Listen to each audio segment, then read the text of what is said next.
ताटाची माणसं घरच बांधू देत नाही ना इथं. दुरुस्ती पण करू देत नाही. नाही, ताटाची जागा आहे त्याच्यात म्हणजे असं दुसरं नवीन बांधकाम करायचं नाही असं त्यांचं म्हणणं आहे. इष्टी येते 8 दिवस येते 15 दिवस येत नाही.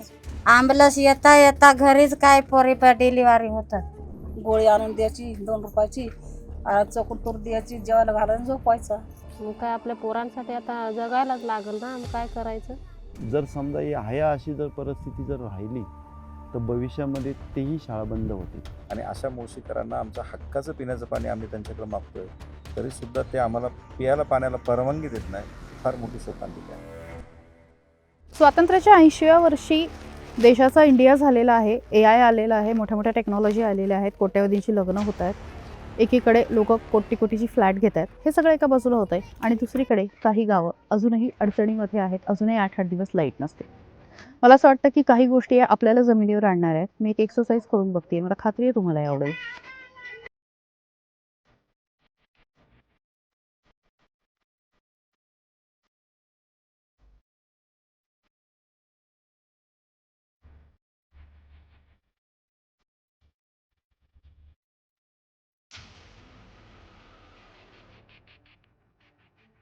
पुणे शहरापासून साधारणपणे 69 किलोमीटरवरती असणारं हे वांद्रे गाव. आणि या वांद्रे गावामध्ये खरं तर ग्रामपंचायत पण नाही आहे, ग्रुप ग्रामपंचायतीमधलं गाव आहे.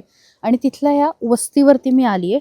आपण स्वातंत्र्याबद्दल बोलतोय, आपण विकासाबद्दल एकीकडे बोलतोय आणि दुसरीकडे लोकांना महिनाभर लाईट पण नसते. काय ही सगळी अवस्था आहे आपण जाणून घेतोय. म्हणजे गावापर्यंत यायला रस्ते नाहीत, विजेची सगळी अडचण आहे. लोक काय जगतायत. आणि म्हणजे पुण्याकडे एका बाजूला चारही बाजूनी जोरदार विकास, मोठ्या मोठ्या बिल्डिंग्स उभ्या राहत असताना सध्या नेमकं काय आहे आपण बघूया. अजूनही ही लोक भात शेतीवरती जगतात, वेगवेगळ्या ठिकाणी खरं तर कामाला जातात, मोलमजुरी करतात, काही जण ऊसतोडीवरती जातात. 4-4 महिने स्वतःच्या गावापासून लांब राहून ही लोक जगतात. जरा 2 मिनिटं बोलायचं होतं. त्यांना बोलवता का मग? अशी लाईट किती वेळा जाते? सारखी जाती लाईट? वारा सुटलं की जाते. आणि मग येते कधी? येते 1 तासाने, अर्ध्या तासाने. पण मग असं कधी होतं का सलग 2-4 दिवस लाईट नाहीये वगैरे? हा, ते पावसात होतं तसं. मग त्यावेळी काय करता? मग असंच अंधारात चिमणी वगैरे काय असेल त्याच्यावर का? हा, गोड्या तेलाची वात करायची आणि राहायचं. पावसामुळे जाते, नाही तर मग नाही जात. पण मग रात्रीच्या वेळी वगैरे भीती नाही वाटत? मग आता काय करायचं, भीती वाटत राहायचं आपले तसंच. पण लहान लेकरं आहेत, नातवंड आहेत तुमची, मग असं म्हणजे पावसा पाण्यात गोड्या तेलाची वात बीत करायची आणि मग राहायचं. त्या पावसात काय करायचं मग लाईटीला? झाडं बिडं पडतात, मग पावसात कोण जातं लाईटीचं? कोण नाही जात. त्याच्यामुळे मग पाऊस उघडल्यावर जातात, काम करतात आणि मग लाईट आणतात. पण मग त्याच्या वेळेस म्हणजे मोबाईल वगैरे असतील ना तुमच्या मुलांकडे वगैरे, हा, मग ते चार्जिंग कसं करता? सगळं बंद असतात ते. बंद होऊन जातात. म्हटलं आपण बायका आहे, आपल्याला लग्नाला वगैरे जायचं असतं किंवा हे असतं, मग त्याच्या वेळी काय करता अंधारात? अंधारातच जातो. पण मग काट्याकोट्याची म्हणजे जातो आम्ही तशीच, आम्हाला सवय लागली आता, आम्हाला नाही काय वाटत. विंचवाची साप असतात, सगळं असतं आजूबाजूला, मग त्यावेळी काय नाही, जातो आम्ही तसंच, आता सवय लागली आम्हाला. दिसलं तरी काय करायचं, जातं ते. किती वर्ष झाले इथं म्हणजे तुम्ही इथं राहता? म्हणजे आता आमच्या सासू सासऱ्या मरून गेली इथंच राहून, त्यांची पण आई बाप मरून गेली, तरी पण आम्ही इथंच आहे. तुम्हाला किती मुलं आहेत? आम्हाला 6 मुलं आहेत. मुली आहेत तर? मुली 4 आहेत आणि मुलं 4 आहेत. हे 2. हां, मुलं 2 आणि मुली 4. मुली कुठे दिल्या? मुली कोकणात दिल्या 3. हां. एक इथं आहे. पण मग तुम्हाला इथंच दिली चुलत भावाच्या पोरांना. अच्छा. पण मग तुम्हाला असं वाटतं का की म्हणजे आपलं आयुष्य इथं गेलं, पण मुलांचं आयुष्य जरी जरा चांगलं जायला पाहिजे असं आमची विचार आहे. घरं बिरं आम्हाला बांधायचे आहे. आमची गेली हालतमध्ये दिवस, पण आता मुलांची तरी नको जायला असं आमची विचार आहे. आम्हाला घरं बांधून पाहिजे आणि गाडी येळाच्या येळाला पाहिजे आम्हाला. गाडी म्हणजे कुठली? एसटी. हां, एसटी नाही येत इथं? एसटी येते, पण पाऊस जर पडायला लागला तर मग बंद राहते. मग आम्हाला लांचीला प्रवास करायला लागतं. लांचचा जर पाऊस जास्त असला तर मग लांचचं पण बंद असते. मग ही सगळी तुमची मुलं म्हणजे कोणी ऊस तोडणीला जातं, कोण बाहेर कामाला जातं, जसे जसे सीझन असतात तसे हा. जातात ना, मग तेव्हा इथं कोण असतं? इथं मग असे आम्हीच असतो, ते पोरं बीर आमचे जातात कामाला. आणि इथं मग पोरं बीर आले की मग आम्ही पण जातो. आम्ही पण नाही राहत इथं. अच्छा, पोरांचे शिक्षण काय झाले? ते तिकडून आल्यावर 6 महिने आम्ही तिकडे राहतो, 6 महिने आम्ही इथं मग राहतो. 6 महिने शाळा व्हायची. हां, आणि किती शिकलेत मुलं? कुठं शिकतात, अजून बारकी बारकी आहेत ती. आमची मोठी पोरं कोण नाही शिकली. तुमची पोरं कोणीच नाही शिकली. मग आता आम्ही त्यांची धंद्यावर जाऊन जाऊन ते कुठं शिकतात. धंद्यावर गेलो तर बाबा दादा कुठं जाऊ देतील शिकायला. मग शाळा आहे 10वी पर्यंत आहे, 10वी 12वी पर्यंत आहे. आणि आम्हीच नाही तर राहत तर काय. आता तुम्ही म्हणता मावशी 4 पोरी आहेत, मग त्यांची बाळंतपण वगैरे इथं दवाखाना डॉक्टर. घरीच म्हणजे वेळेवर ॲम्ब्युलन्स येता येता घरीच काय पोरी डिलिव्हरी होतात. पण मग इथं कोणी आजारी पडलं, काय सापचावला काही झालं तर? मग काय गाडी आली तर गाडी करायला लागते. गाड्या आहेत गावामध्ये, ते दे भाडं दे, मग जातो आम्ही घेऊन. इष्टी एकच टाइम आहे ना, संध्याकाळची, दुपारची नाही. मग आजारी पडलं तर संध्याकाळीच जायचं. मग सकाळच्या इष्टीला गेलं की संध्याकाळी 6 वाजताच इथं घरी यायचं. किती मिळतात म्हणजे एका सीझनचे किती पैसे देतात? का ठरवलेली असते आधी? पुढं आम्ही घेतो, आता आम्ही 50,000 रुपये मस्त घेतो. पण आज 5,000 घेतलंय की पुढच्या हप्त्यात 5,000 घ्यायचं. खायची जशी जशी तारांबळ होईल तसं तसं घेऊन खाऊन घेतो आम्ही. आणि मग तसंच जायचं, बाकी ते यायचं तिकडून. मग इथं काम करायचं आणि खायचं. इथं काय काम करता? इथं ही भात शेती, आमदार काकांचं ह्यांचं काम, ह्यांचं सरपंचांचं सगळं कामं जर निघाली तर मग करतो आम्ही रोजंदारी काम. आता काय वाटतं म्हणजे काय आपल्याला सरकारने मिळायला हवं? कुठल्या कुठल्या गोष्टी वाटतात की ते मिळायला? सरकारातून मिळायला आम्हाला हवं. आम्हाला पाणी, गाडी आणि घर. पाणी कुठून आणता? पाणी दिलंय आम्हाला सरपंचाने टाकी बांधून.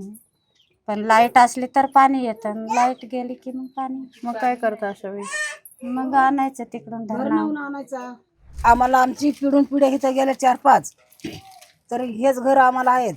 आम्हाला कोणी काय केलं नाही. ही सरकारी जागा आहे टाटाची, त्या टाटाच्या जमिनीत आम्ही आहोत. ही सगळी आमची दैना होती, धान्य दुन्याची. काय घरात राहत नाही, मग तसंच जे खायचं ते. मग कुठं आम्ही आणायला जायचं? तुम्ही किती वर्ष झाली इथं राहता? आम्हाला लय वर्ष झाली.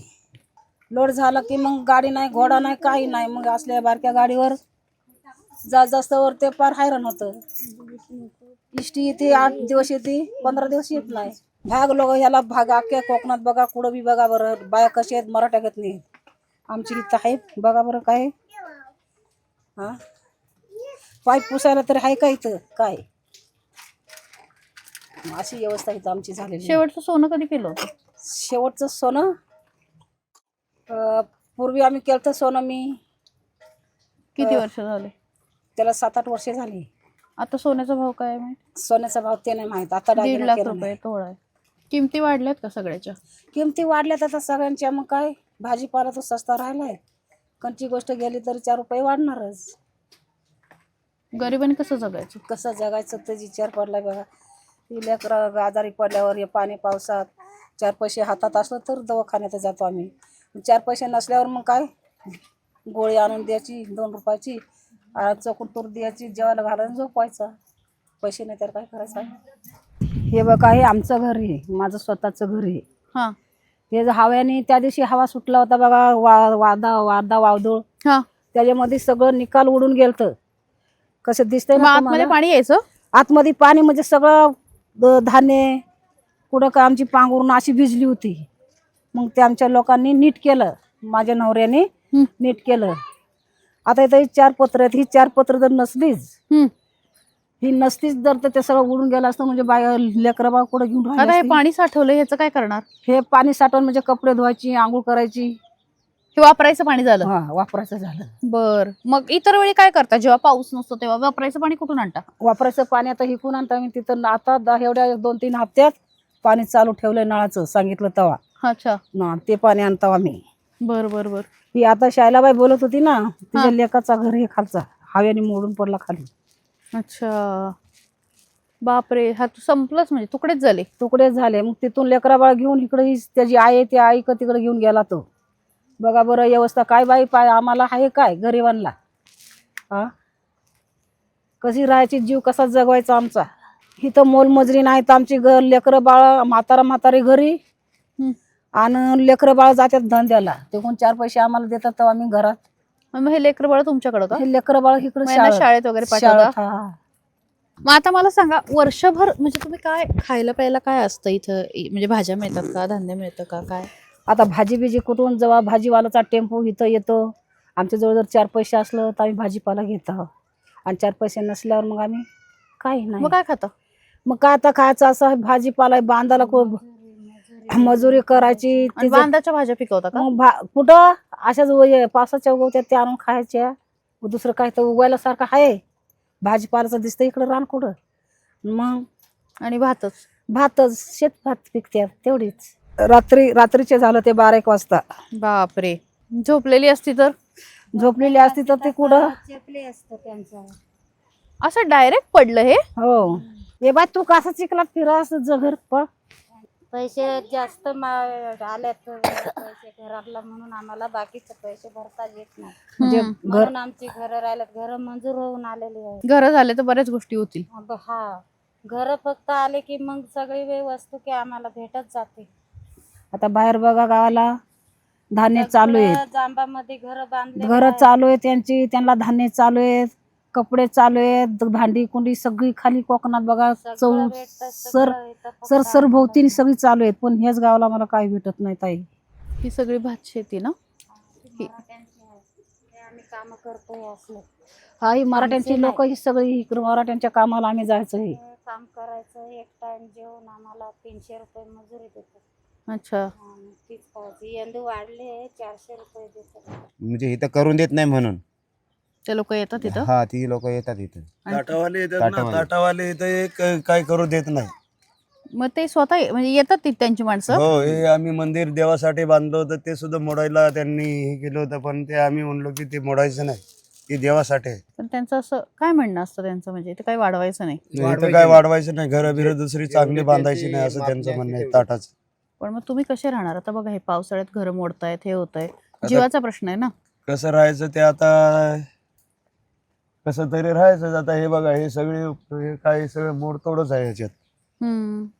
इथं आम्ही कसं राहायचं? वारं बिरं भरपूर असतं, ही झाडं बिडं आहेत, एखादं झाड घरावर पडतं त्याच्यात आम्ही कसं राहायचं? सरपंचांनी आणि पण ते घरकुल दिलेले आहेत. टाटाची माणसं येऊन काय म्हणतात? ताटाची माणसं घरच बांधू देत नाही ना इथं. दुरुस्ती पण करू देत नाही? नाही ताटाची जागा आहे त्याच्यात म्हणजे असं दुसरं नवीन बांधकाम करायचं नाही असं त्यांचं म्हणणं आहे. पण आहे तेच सुधारलं तर? ते पण सुधरू देत नाही. नवीन असं बांधायचं म्हणलं तर ते पण सुधरू देत नाही. ते म्हणजे त्यांना कसं कळतं तुम्ही नवीन बांधताय का? बघायला येतात सारखे? येतात ना ते प्रत्येक शनिवार रविवार ते इकडून त्यांची नवीन trip लाकूड च जरी असते. रानातून आणून टाकलं ना तरी ते बघायला येतात का इथं नवीन घर चालू आहे. असं आता बघायला इथं येतात. आम्हाला काय दुसरं हे काहीच नाही. ह्या फॉरेस्ट खात्यातून लाकडं जरी आणली तरी आम्हाला अडवतात. मालकी खात्यातून कुठून आणली तरी अडवतात. मग आम्ही कसं राहायचं इथं? कसं जगायचं? इथं मोलमजुरी तर आता कामं उरकले. आता इथं मोलमजुरी तर काहीच नाही. आता इथून पुढं कुठं ते काय जाळी बिळी कुठं लावली तर ते धरणात पाण्यात तिकडे काय अपघात झाला का तिकडेच मरून जायचं असं आहे. तिथं स्मशानभूमी पण नाही? हाय मशीन मम्मी आहे ते तिथं बांधलेली. बर. असं आहे इथं. एवढी परिस्थिती आमची बेकार आहे इथं. ते लहान पोरं आहेत तुमची सगळी. इथं संशयला पण टॉयलेट करतील आता सरपंच करतील काहीतरी सोय पण त्याची. आता काही नाही? आता काही नाही. मग इतकी वर्ष काय करता असंच? असंच बाहेरच मोकळ्यावर. पण मग विंचू काटे साप सगळं फिरत असतं, हो फिरतात ना. त्याची काही भीती नाही वाटत का? आता भीती काय जीवाला कसं तरी सांभाळून फिरायचंच दुसरं काय. पण मग रात्रीच्या वेळी अंधारात वगैरे? लाईटीची सोय नसती, कधी लाईट असती कधी नाही असं आहे. आता दसरा झाला की आम्ही जाऊ इथून मग परत त्याच्या 2-3 महिन्यांनी मग परत इकडे येतो. होळीच्या टायमाला इथे येतो. पण मग त्याच्यामध्ये मुलांच्या शाळांचं नुकसान होतं, तुमची नुकसान मुलं होतं. नाही शिकू शकली? नाहीच. मुलं शिकायला जागाच नाही ना इथं. इथं कामधंदा नसल्यावर इथं कोण थांबतंय असं आहे. इथं परिस्थिती आमची लईच बेकार आहे. इथं म्हणजे कशाची सोय नाही काय नाही. ताई तुमचं नाव काय? माझं बेबी जाधव. काय वय असेल? आता काय वय 25 असेल. शाळेत गेल्या होत्या? नाही, शिकल्याच नाही? आता घरी कोण असतं? घरी कोणच नाही, मी एकटीच आणि माझी 4 पोरं. आणि मिस्टर?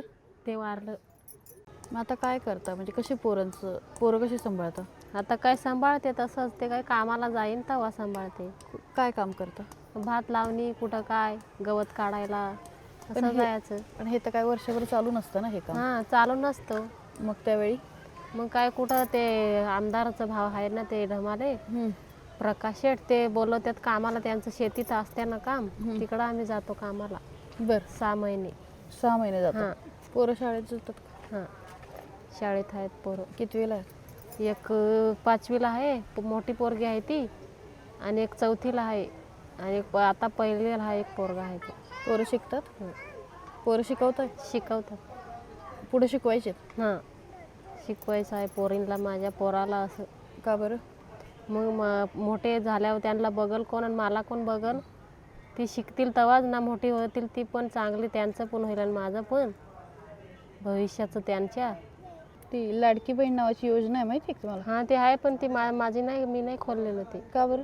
ते आम्हाला सांगितलंच नाही कोणी. तुमच्यापर्यंत पोहोचलंच नाही? नाही, आता सगळ्या बायकांना 1,500 रुपये मिळतात ना महिन्याला. भेटतात पण आम्हाला नाही, आम्ही नाही फॉर्म भरलं ते. ते वारलं तिथपासून मला कामाला जायला लागतं, सगळं एकटीला बघायला लागतं पोरांचं, ते पण 4 पोरांचं, एक नाही 2. मग काय आपल्या पोरांसाठी आता जगायलाच लागल ना, मग काय करायचं. मुळशी जवळच्या या गावांचे प्रश्न जेव्हा समजून घेण्याचा प्रयत्न केला तेव्हा या शाळेपाशी मला काही उत्तरं मिळाली. जिल्हा परिषद प्राथमिक शाळा वडुस्ते असं हे गाव आहे, तालुका मुळशी, जिल्हा पुणे. 1965ची स्थापना आहे. शाळा इतकी ओस पडलेली आहे, म्हणजे ही शाळा काही वर्षांपूर्वी मुलांनी किलबिल करत होती, किलबिलाट होता इथे मुलांचा. इथे मुलं वावरत होती, शिक्षक होते, प्रार्थना होत होत्या, आणि आता ही शाळा बंद पडलेली आहे. आणि याचं कारण आहे मुलांचा अभाव किंवा मुलांची कमी झालेली संख्या. पण याला पण कारण आहेत. या गावांमध्ये ना पाहिजे तेवढा रोजगार निर्माणच नाही झाला. खरं तर आपल्याकडे रोजगार इतका काय म्हणू शकतो आपण, त्याचं प्रमाण इतकं व्यस्त आहे आणि कमी अधिक आहे. त्यामुळे या गावातले जे तरुण आहेत, जे काम करणारा वर्ग होता, त्या सगळ्यांनी स्थलांतर केलं. आणि मगाशी मी कोणाच तरी बोलत होते, त्यांनी मला असं सांगितलं की इथं फक्त मृत्यूची नोंद होते, म्हणजे फक्त वयस्कर लोक राहतात, जन्माची नोंदच होत नाही. आणि जर लहान मुलांचा जन्मच होत नसेल तर शाळा चालतील कशा? तर ह्या ग्रामपंचायतमध्ये टोटल 9 गावं आहेत. त्या 9 गावामध्ये शाळा होत्या जिल्हा परिषदच्या, आणि व्यवस्थित सगळं काही व्यवस्थित होतं. आणि आत्ता जर विचार केला तर फक्त 9 गावांपैकी फक्त 3च शाळा चालू आहेत. एक पिंपरी म्हणून एक गाव आहे इथं, तिथं साधारणतः 6 ते 7 विद्यार्थी आहे. आयरवाडी म्हणून एक गाव आहे, तिथं 4 ते 5 विद्यार्थी आहे. आणि एक वांद्र, जे मेन आमचं मूळ गाव आहे की ग्रामपंचायतचं, तिथं साधारणतः एक 32 ते 35 विद्यार्थी आता आहेत. लोकांचं दिवसादिवस बरेचसे स्थलांतर व्हायला लागलं. स्थलांतर झाल्यानंतर इथला जो तरुण वर्ग आहे, नवीन लग्न जरी झालं तर ती शहरी भागात जायची. मग त्याच्यानंतर मुलाच्या जन्मांचं बी प्रमाण खूप कमी प्रमाणात होत गेलं. आणि जर समजा ही अशी जर परिस्थिती जर राहिली तर भविष्यामध्ये तेही शाळा बंद होतील. पौडमध्ये मी आली आहे आणि मुळशी धरणाचे जे धरणग्रस्त आहेत त्यांचे प्रश्न 105 वर्षांनंतरही सुटले नाहीत असं त्यांचं म्हणणं आहे. इथे 6 दिवस झाले अमित खंदारे उपोषणाला बसलेले आहेत. काय नेमका हा सगळा मुळशीचा प्रश्न आहे? मागील 105 वर्षापासून धरणग्रस्ताच्या प्रलंबित मागण्या आणि मुळशीच्या 50 गावांकरता 2 TMC पाणी पिण्याकरता याकरता आम्ही सातत्याने पाठपुरावा करत आलेलो आहे. आणि मागील 6 दिवसापासून आमच्या फार काही जगावेगळ्या मागण्या नाही, एकदम किरकोळ मागण्या आम्ही टाटा कंपनीकडं मांडलेल्या आहेत. तर आम्ही प्रशासनाकडं पण याचा वारंवार पाठपुरावा केला आहे. टाटा कंपनीबरोबर पण याच्या संदर्भात बैठका घेतलेल्या आहेत. परंतु असं असतानासुद्धा टाटा कंपनी प्रत्येक वेळेस बैठकांना आश्वासित करते, परंतु बैठका झाल्यानंतर टाटा कंपनीने एक कोर्टाचा मार्ग पकडलेला आहे. प्रत्येक गोष्टीच्या निर्णयाला टाटा कंपनी हायकोर्टात जाते. त्याच्यामुळं आम्हाला मुळशीकरांना 2 TMC पाण्याकरता 3 वर्षापूर्वी जी काही 500 कोटीची मुळशी प्रादेशिक टप्पा क्रमांक 2 जलजीवनची योजना जी होती ती मंजूर असतानासुद्धा आम्हाला पिण्याच्या पाण्याची परवानगी नाही आहे. तशी मुळशी धरणाची कागदावरची जर आपण बघितली संख्या तर ती 19.5 TMC असं मुळशी धरण दाखवतं किंवा सांगतं. आणि प्रत्यक्षात त्यांना 42.5 TMC उचलण्याची परवानगी असतानासुद्धा साधारणतः ते होणारा, आता समजा ह्याच वर्षी जवळजवळ तिप्पट पाऊस झाला आहे मुळशीच्या धरणामध्ये, तर ते साधारण त्यांचे जे हायड्रो प्रोजेक्ट आहे, खाली बिराला त्यांचा जो काही विजेचा प्रकल्प आहे या माध्यमातून 24 तास त्यांचे प्रोजेक्ट चालू असतात आणि 100 TMCच्या वरती टाटा धरण पाणी उचलतं आहे असा आमचा स्पष्ट आरोप आहे. आणि हे असं असताना आम्ही आमच्या मुळशीच्या नागरिकांकरता जे आमचं मुळशीच्या भागात धरण आहे, आमच्या मुळशीकरांच्या धरणग्रस्तांच्या तिथं जागा गेल्यात आणि अशा मुळशीकरांना आमचं हक्काचं पिण्याचं पाणी आम्ही त्यांच्याकडे मागतोय, तरीसुद्धा ते आम्हाला प्यायला पाण्याला परवानगी देत नाही. ही फार मोठी शोकांतिका आहे. या सगळ्यावरती टाटा प्रशासन असं म्हणतंय, माननीय अप्पर जिल्हाधिकारी यांनी सदर पत्रात स्पष्टपणे नमूद केले आहे की श्री अमित कंधारे यांनी उपस्थित केलेले मुद्दे हे केवळ शासन स्तरावर सोडवले जाऊ शकतात. त्यानुसार माननीय अप्पर जिल्हाधिकाऱ्यांनी धरण परिसरातील रहिवाशांचे प्रश्न मार्गी लावण्यासाठी माननीय मंत्री महोदय आणि टाटा पॉवरच्या वरिष्ठ अधिकाऱ्यांची संयुक्त बैठक आयोजित करण्याबाबत मुदत व पुनर्वसन मंत्रालयाला विनंती केली आहे. टाटा पॉवर धरण परिसरातील रहिवाशांचे प्रश्न सोडवण्यासाठी नेहमीच सकारात्मक आहे. टाटा पॉवरने आपल्या सामाजिक उत्तरदायित्व अर्थात CSR उपक्रमाअंतर्गत मुळशी तलाव परिसर व आसपासच्या अनेक गावातील नागरिकांच्या सर्वांगीण विकास आणि कल्याणासाठी विविध सामाजिक, शैक्षणिक, आरोग्यविषयक तसेच पायाभूत सुविधांशी संबंधित उपक्रम राबवून मोलाचे योगदान दिले आहे. माझ्या पंजोबांचं नाव बाबूराव ढमाले, बाजीराव बाबूराव ढमाले, शरद बाजीराव ढमाले, अमित शरद ढमाले. माझ्या मोठ्या भावाला आज मुलं पण आहेत. मी 4थी पिढी आहे, 5वी पिढी पण आता त्याच आंदोलनावर बसायची वेळ आलेली. अमित दादा हे 5 दिवस 6 दिवस आता हे लोक म्हणतात, हा 5-6 दिवसाचा प्रश्न नाही आहे, हा 100 वर्षाचा प्रश्न आहे. जरी ते मीडिया कव्हरेज होत नाही आहे, लोकांपर्यंत पोचत नाही आहे, आमच्या 5-5 पिढ्या या प्रश्नाने आता आम्हाला लाज वाटते की आम्ही लढा देऊन आमचा सक्सेस का होत नाही आहे लढा. आम्ही आमच्या पुढच्या पिढीला उत्तर द्यायचं काय? दमदाटी म्हणजे आम्ही काय हुकुमशाहीमध्ये जगतोय का? एखाद्याने यावं, आम्ही आमचं घर बांधतोय, आम्ही असं म्हणत नाही आहे की आमचा विस्तार करा. आज आमची जी वाढीव गावठाणाची मागणी आहे, वाढीव गावठाण म्हणजे आमचं असं म्हणणं नाही आहे की आता पुढची पिढी वाढली तर तुमची अजून जागा आम्ही ताब्यात घेतोय, असं म्हणत नाही आहे. तुम्ही एक जागा ज्याची मोजणी प्रांत कार्यालय, तहसीलदार कार्यालयाने मोजणीही केलेली आहे की गावठाणाला आपण एवढा एरिया मार्क करून देऊया. आता इन केस आपल्याकडं जंगल भाग असल्यामुळे स्नेक बाईटचे बरेचसे विषय होतात. ओके. आणि माझ्या माहितीप्रमाणे कळितामध्ये एक 6-7 जण आतापर्यंत एक्सपायर झालेले आहेत साप चावून. कारण काय होतं, तिथे एकतर कुठली गाडी उपलब्ध होत नाहीये. दुसरी गोष्ट, त्या गावापासून साधारणतः 50 किलोमीटरच्या अंतरावरती हॉस्पिटल आहे. मग प्राथमिक आरोग्य केंद्र वगैरे पण नाही, काही नाहीये. दुसरी गोष्ट, आपल्याकडे ज्या MSRTCच्या पूर्वी 3-3 गाड्या येत होत्या, आता एक गाडी येते, ती सुद्धा आठवड्यातून 2 ते 3 वेळा येते. आणि राहिला विषय, एखादा एक्सपायर व्यक्ती जर झाला, त्याला जर शेवटची अग्नी वगैरे द्यायचं म्हटलं तर पूर्ण ओपन प्लेसवरती द्यावं लागतं, कारण तिथं कुठे स्मशानभूमी नाही. आता ह्या भागामध्ये एवढा पाऊस असतो तर वरती अशा ताडपत्र्या धरून अग्नी द्यावं लागतं. एवढी वाईट परिस्थिती आहे. आता तुम्ही जे म्हणता की कातकरी लोक तिकडे राहून ते कसं जगतायत, कातकरी लोकांना त्यांचा वारसाच आता समजत नाही आहे, म्हणजे हरवत चालला आहे. तेही शहराकडे वळलेली, दुसऱ्या गावांना विस्थापित झालेली कातकरी लोक. त्यांना त्यांचे पूर्वज कसे राहत होते, त्यांचं कल्चरल हेरिटेज आपण जे म्हणतो, त्याचं ज्ञान ही पुढे पास ऑन होत नाही. हे सिस्टमॅटिक इरॅडिकेशन आमचं चालू आहे त्या भागात आणि ते घातक आहे. म्हणजे आपण आता बरेचसे असे एरिया आहेत, आपण म्हणतो की हे बायोडायव्हर्सिटी प्रोटेक्शन, आपण त्यांना अनटच ठेवूयात. आमच्याकडची बायोडायव्हर्सिटी लोकांच्या डोळ्यासमोर विलुप्त होत चालली आहे, कोण त्याची दखलच घेत नाही. म्हणजे ह्याच्यापेक्षा मोठी शोकांतिका काय? ही लोक हे मागच्या 4-5 पिढ्या हे भोगतायत आणि याच्यासोबतच आयुष्य जगतायत. पण आता त्यांना मागायच्या ज्या गोष्टी आहेत, त्यांना ज्या गोष्टी हव्या आहेत, त्यांच्या या पिढीसाठी हव्या आहेत, या लेकरांसाठी हव्या आहेत. या लेकरांनी शाळेत जावं, या लेकरांनी आपल्याबरोबरीने यावं, यासाठीचा हा सगळा लढा आहे. तुम्हाला नेमकं काय वाटतंय मला कमेंटमध्ये सांगा आणि थिंक TV बघायला विसरू नका.